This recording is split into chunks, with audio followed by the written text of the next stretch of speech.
It is with great pleasure that I introduce Dr. Ben Carson, a remarkable individual whose impact spans the realms of medicine, public service, and inspirational leadership.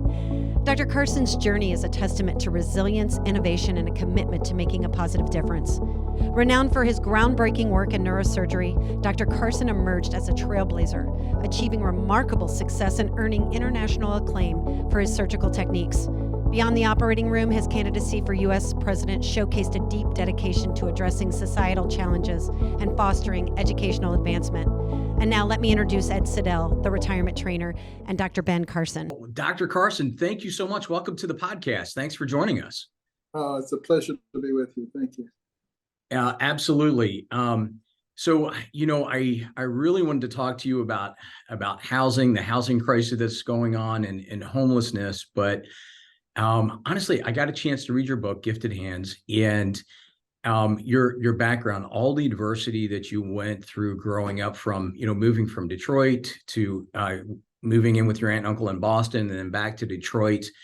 It seems like it's really it formed you into the person that you are today. And how, if you don't mind, just take a minute and tell me what you learned from that and how you really can apply a lot of that to the housing issues that we're facing today. Well, I had an opportunity to see those needy people in need of housing, and how they lived from day to day, and had a chance to also interact with a lot of people who did not have homes. In fact, we were homeless for a little while ourselves until the relatives in Boston took us in. And I felt that our government was at a place where they counted it a victory if they could get more people into government programs rather than less people. And I wanted to try to see if we could reverse that trend and increase the number of people who are self-sufficient with housing. Because, I ran into people who had been in public housing for 3 generations. And for them, it was just a way of life, and it was an expectation. And, one lady was angry because it took them so long to find her an apartment with 5 bedrooms because she had so many children. And they sent her a dining room set. It was a new set, and it had a scratch on the table. She was angry about that. I mean, the sense of entitlement is just overwhelming. And we need to get people back to that can-do attitude rather than what can you do for me attitude. And that's why I found taking the position as Secretary of HUD to be enticing. So, how did you go from, well, first of all, what made you want to run for president? Because you've dedicated your whole life to service and becoming a world-renowned, neurosurgeon, pediatric neurosurgeon to, it's a mind shift from that to running for president. So what made you decide to go that route, and how hard was that? Well, when I was asked to give the presidential prayer breakfast keynote speech in 2013, I was pretty shocked because I had given it in 1997 and I wasn't aware that anyone had ever done it twice. Some investigation demonstrated that there was one person who had done it twice, and that was Billy Graham. I said, that's pretty good company. So I agreed to do it. Absolutely. And after that speech, everyone was saying, you should run for president. I said, these people are nuts. I said, if I just ignore them, it will go away. But it didn't go away. Every place I went, there were people with placards, run, Ben, run. The Wall Street Journal had a full-page article, Carson for president. I had over 500,000 petitions in my office.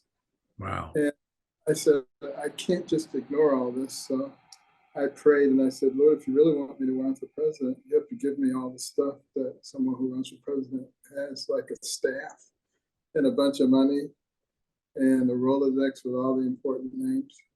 Next thing I knew, all those things were there. And it was pretty mind-boggling, but it was interesting as I traveled around the country I was thrilled to see that in the smallest hamlets of North Carolina and Alabama to the largest cities, most people had actually common sense. Mm-hmm. What they lacked was courage. And we have to get people to be willing to stand up for what they believe in and not be afraid of being canceled or called a nasty name. Well, very well said. So how did you make that shift? Again, because it's another big shift when you go from being a presidential candidate to, Secretary of Housing and Urban Development. How did they approach you, and what made you take that? Did you have a specific mission in mind when you decided to take that cabinet position? Yeah, the mission in mind was to change the mindset from dependency to self-sufficiency. And I actually thought that there would be a lot of support for that. I quickly discovered that there wasn't much support, that there were many people, particularly on the other side of the aisle, who like having people dependent. That was their base, their power base. And they were not happy about trying to change that. So that didn't keep us from continuing to work very hard to change the system. But it's going to take many, many years and many administrations to shift the direction that we're going in. But we made a good start in doing that.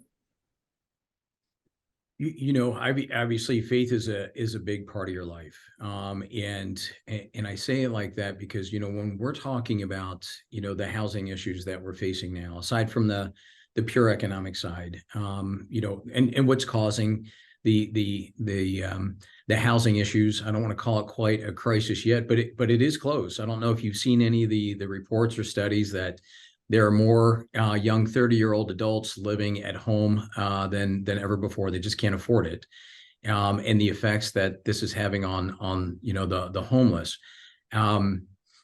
Let's go back. So, what do you think is causing the housing crisis that we're facing now, and why do you think it's becoming so unaffordable? Well, the cost of housing is astronomical.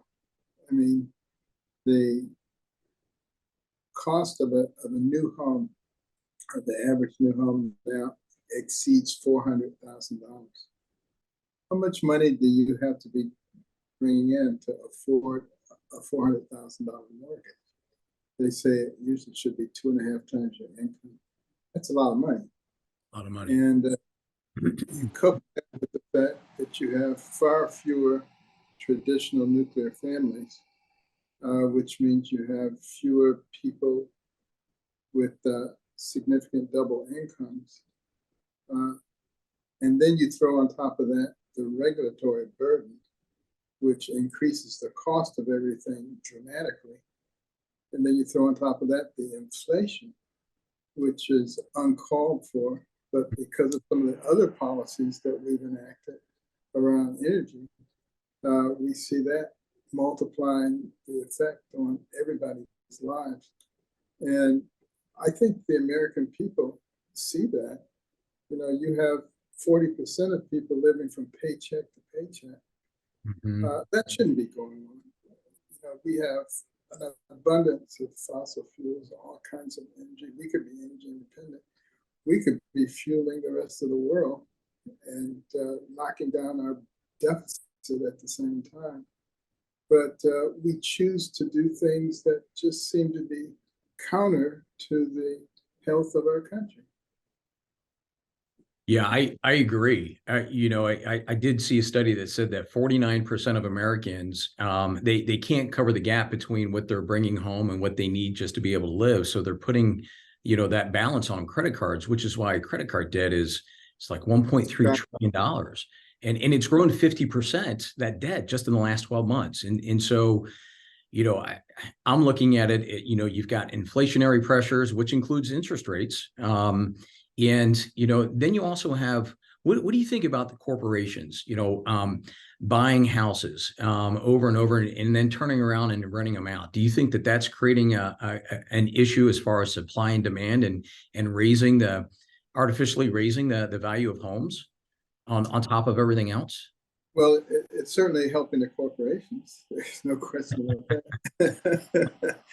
It's not doing much for the consumers, for the average people, and it's certainly not doing much in terms of wealth accumulation, because housing is the main mechanism for wealth accumulation. The average net worth of a renter is $5,000, and the average net worth of a homeowner is $200,000. That's a 40-fold difference. Makes a big difference. And for young people who are trying to come out and start a family, you've got a real problem if you can't buy a home. And there we see fewer and fewer young people having babies. Our population shrinking in that regard. There's a whole host of things. It's sort of a domino effect from all of this. And then you've got a supply and demand issue going on here too, because houses aren't coming on the market. People who are able to purchase houses with low interest rates are very reluctant to try to move up as they have traditionally and take on that kind of a mortgage responsibility. You know what? You're right, because even with a lot of our clients that are thought about downsizing, it's going to cost them more to downsize and live in a smaller home than when they're in right now, and that used to be part of the cycle. Yeah, and it's not anymore. So that inventory is really dwindling. And, you've got young adults, students coming out of college. They've got more debt than they've ever had before, which is, I'll tell you what, I could talk about that forever. And they're using credit cards to live on. They're not getting the jobs that they thought they were going to get, at least what they paid for as far as their degree is concerned. And so it really is, you said it best. I mean, it's a domino. It's one is affecting the other, and it really just is becoming a vicious cycle. And do you think what's the impact that's having on homelessness here in the country? Because you could look at it two ways, right? I mean, from just the ability from an economic standpoint, and then from health and mental issues too. But I think combined, they may be affecting each other. What are your thoughts on that? Well, this last year from 22 to 23, homelessness increased by 11%. That's the highest percentage since we've been measuring things over the last 16 years. And there's no sense that it's abating at all because the prices keep going up. It's very hard to find a one-room, one-bedroom apartment for less than $1,000. And some people just don't have that kind of money, so they end up on the street. Then you couple that with the amount of mental illness, which is significant. And about 60% of the homeless people either have a mental problem or an addiction problem. We have to find better ways to be able to deal with that, because housing first, although it sounds good, and it's good to get people off the street, there's no question about that. Mm-hmm. But 90% of those people end up back on the street. You have to do housing first, second, and third. Housing second, you diagnose why they're on the street. And housing third, you fix it. If you don't do that, you're just spinning in the ocean. And basically, that's what we're doing, making ourselves feel good. So, housing first, we get these people off the street. Right. It doesn't do any good in the long run. And somehow we've become so myopic that we're not able to look down the road and see the implications of the things that we're doing.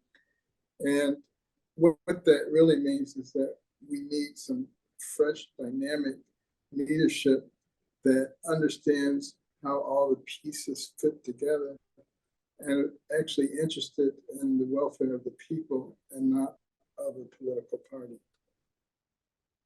Yeah, I agree. And you said a very important word, leadership. I think we've been void of leadership for a while in a lot of different aspects, but especially when it comes to housing and homelessness. It seems like we continue to throw more and more money at the problem.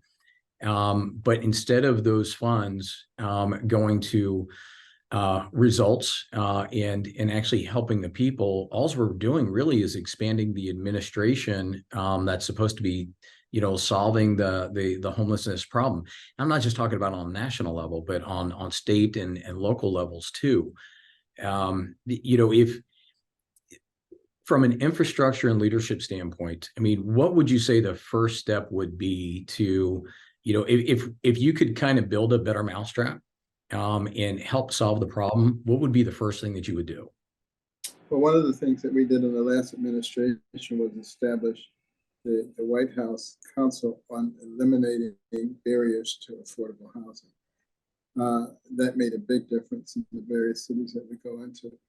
And it's using federal, state, local agencies, along with nonprofits and faith-based organizations to attack the problem. When we all attack the problem together and work together, it is solvable. But when you have people going in different directions all the time, you're never going to get a solution. And that's where we've been for the last several years.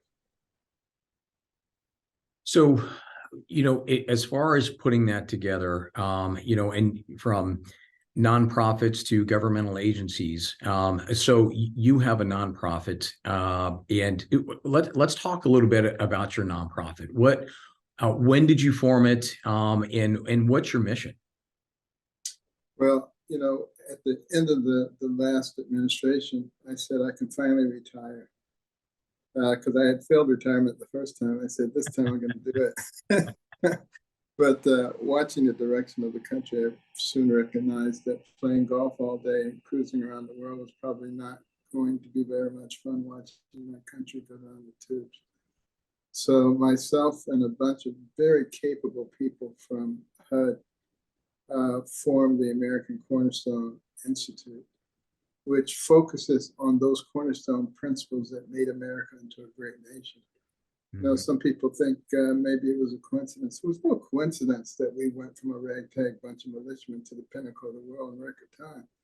It was things like the cornerstone of our faith, our Judeo-Christian values, which taught us how to relate to each other. Love your neighbor, not hate your neighbor, not cancel your neighbor if they disagree with you. Big difference.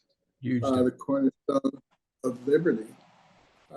Freedom to lead the life that you wish to lead without a lot of intrusion by the government. Our founders worked very hard to give us that kind of government. And Benjamin Franklin, of course, was asked, what do we have here, a monarchy or a republic? He said, a republic if you can keep it. They gave us the Constitution that kept it for over 240 years. We're as close to losing it now as we ever have been, and we need to be very careful. And then the cornerstone of community. We had people who came to this country from every part of the world. They spoke different languages, but they formed communities.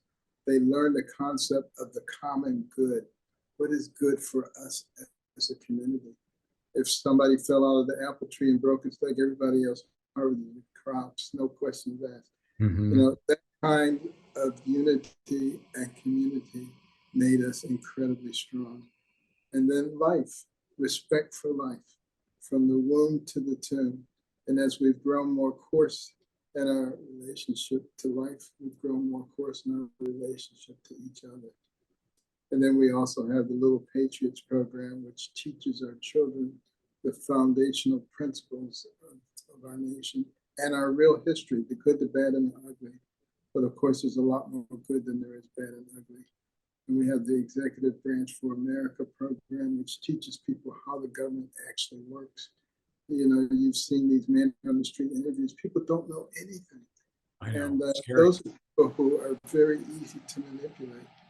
And, these are all, and there's a whole bunch of other things that the American Cornerstone does. I encourage people to go to americancornerstone.org. And there's just a plethora of things.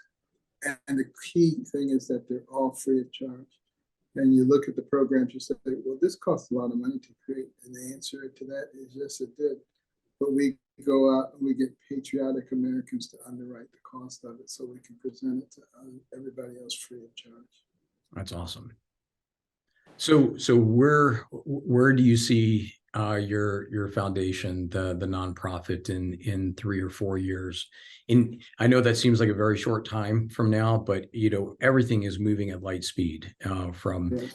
AI, Chat GPT, everything else. But so this is relatively new for you. You've already grown significantly. So where do you see it in 3 or 4 years? Well, I see it as continuing to grow dramatically, particularly our Little Patriots program. Already the state of Alaska has adopted it into their curriculum. And there are several other states that are looking to do the same thing. And, our various programs are continuing to expand as people realize that this is something that's not created to enrich us. This is something that's created to enhance and enrich America.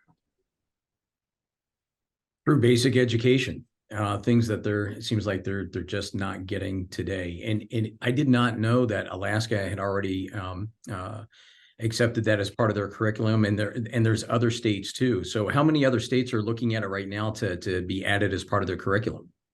There are about 3 or 4 others that are taking a deep dive right now, but I expect it will grow in 3 or 4 years, probably to pretty close to all the states, because when the people see the value of what's being created, and we've even had people from the other side of the aisle who said, American Cornerstone, that's a conservative organization.